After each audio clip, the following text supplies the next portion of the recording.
इस वीडियो में हम समझेंगे इफ़ के साथ एल इफ़ का यूज़ करना। प्रीवियस वीडियो में हमने बताया था इफ़ के साथ एल्स को यूज़ करना, मगर एक इफ़ के साथ एलिफ भी होता है जिसमें आप मल्टीपल कंडीशंस को लिख सकते हैं। प्रीवियस एग्जाम्पल को ही हम आगे इलेबोरेट करते हैं। वही क्वेश्चन है, आपके 3 सब्जेक्ट के मार्क्स एंटर कराए गए हैं MSE में, मैथ, साइंस और इंग्लिश में। यहाँ उनका परसेंटेज निकाला गया है टोटल करके 100 से मल्टीप्लाई एंड 300 टोटल मार्क्स है उससे डिवाइड। तो पहला इसमें कंडीशन ये है, अगर 75% से ज़्यादा हैं तो ए ग्रेड, 60 से ज़्यादा हैं तो बी ग्रेड, 50 से ज़्यादा हैं तो सी ग्रेड, 40 से ज़्यादा है तो डी ग्रेड, 30 से ज़्यादा है तो ई और 30 से कम है तो ट्राई हार्ड नेक्स्ट टाइम। यानी कि सॉरी, हर जगह स्पेलिंग गलत हो गई है ग्रेड की।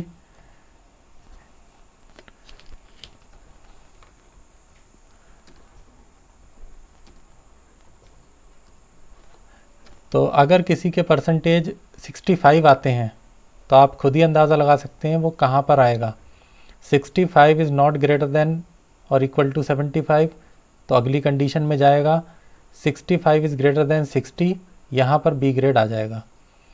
तो अगर किसी के परसेंटेज 65 है तो वो इस एरिया में आएगा। किसी की परसेंटेज 52 है तो वो इस एरिया में आएगा। जिसकी परसेंटेज 41 वो इधर आएगा।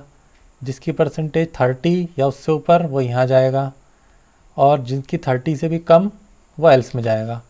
एल्स का मतलब है ये सारी कंडीशंस जब फेल हो जाएंगी, 75, 60, 50, 40, 30, जब ये सारी कंडीशंस फेल हो जाएंगी तो एल्स वाली कंडीशन चलेगी। एल्स का मतलब है if all these above conditions fail then else part will execute. तो मान लेते हैं किसी की परसेंटेज एग्जैक्ट 70 आई तो वो कहाँ जाएगा। 70 आई क्योंकि वो 75 से ज़्यादा नहीं है मगर 60 से ज़्यादा है तो वो यहाँ आएगा बी ग्रेड में। कंडीशन ऊपर से चेक होना शुरू होती हैं तो ऊपर से पहले जहाँ भी मैच कर जाएगा वो वहीं रुक जाएगा। ऊपर से जहाँ से भी वो पहले मैच हो जाएगा वहीं रुक जाएगा। मान लेते हैं किसी की आई 75, एग्जैक्टली 75 आ गई तो 75 इज़ इक्वल टू 75 तो ए ग्रेड। 75 से ज़्यादा होगा तब भी ए ग्रेड। 60 होगा तो बी और 60 से ज़्यादा होगा तो भी बी। 50 होगा तो सी और 50 से ज़्यादा होगा तो भी सी। 40 होगा तो डी, 40 से ज़्यादा होगा तो भी डी। 30 और 30 से ज़्यादा पे ई और 30 से ज़्यादा 30 से कम पे फिर वो लास्ट में एल्स में चला जाएगा। ये हो गया एक इफ़ और एलिफ का यूज़। एलिफ को आपने मिला के लिखना है ELIF, और कोलन आगे जो लगना है वो तो कंपलसरी पार्ट है। तो इस तरीके से इस प्रोग्राम को एक बार आप रन कर लीजिए। पहले मैथ के मार्क्स मैंने डाले 67, साइंस के डाले 78, इंग्लिश के डाल दिए 56, तो ये आया बी ग्रेड। बी ग्रेड इसलिए आया क्योंकि इसकी परसेंटेज 60 से ज़्यादा होगी मगर 75 से कम रही होगी। तो इस तरीके से आप प्रोग्राम बना सकते हैं एलिफ के। तो एलिफ जो है वो एक साथ आपको कई सारी कंडीशंस को ज्वाइन करने की परमिशन देता है। कोई और प्रोग्राम बना लेते हैं। जैसे हमने किसी यूज़र से मंथ एंटर कराया,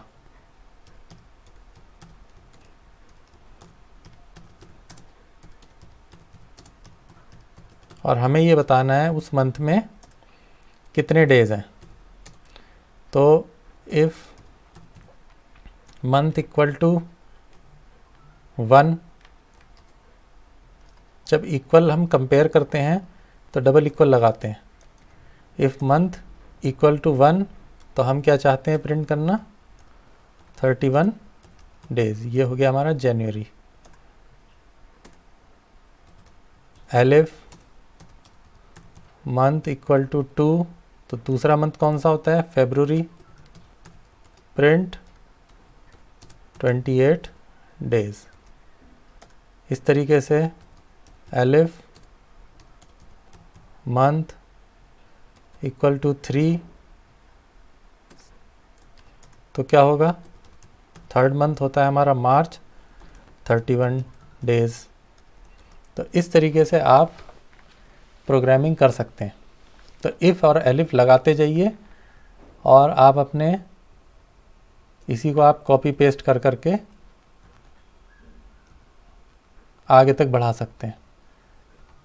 तो चौथा महीना हो गया आपका अप्रैल, अप्रैल में हो गए 30 डेज़, फिर मई में 31, फिर जून में 30, then July and so on. जुलाई में 31 ही है। तो इस तरीके से आप प्रोग्राम को बना सकते हैं। इसको मैं एग्जीक्यूट नहीं कर रहा हूँ क्योंकि अभी ये कंप्लीट नहीं है, अभी और मंथ्स की ज़रूरत पड़ेगी। इस तरीके के प्रोग्राम आप बनाने के लिए और भी कुछ प्रॉब्लम्स को देखिएगा और समझिएगा। तो एलिफ को समझने के लिए आपको बहुत सारी कंडीशंस को चेक करना पड़ेगा और वो ऊपर से मैच होना शुरू होती हैं। तो और भी सिचुएशन हो सकती हैं। मान लेते हैं किसी ने मंथ का नंबर डाला और हम चाहते हैं उसकी जगह मंथ का नाम आ जाए।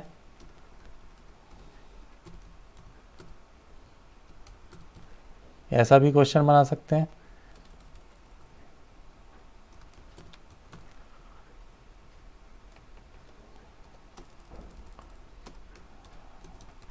तो इस तरीके के कई क्वेश्चंस आप बना सकते हैं।